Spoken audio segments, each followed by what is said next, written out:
Ang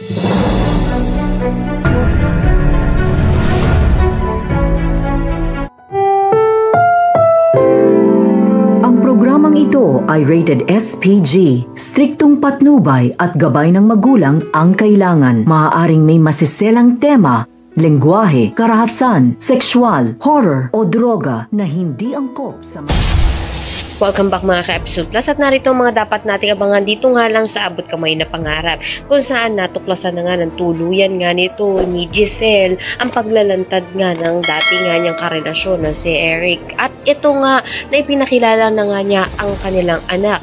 At narito nga nagulat nga ang lahat dahil buong akala nga nito ni Giselle ay wala na ang kanyang anak.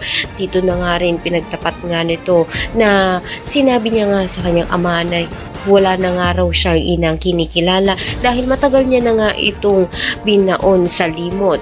Sa kabilang banda naman nga ay nag-aala naman nga ito nga si Lynette dahil na nga rin sa nalalagas na ang kanyang buhok. Kaya naman sinabi niya nga ito nga kay Doc Denise kung normal nga ba ito.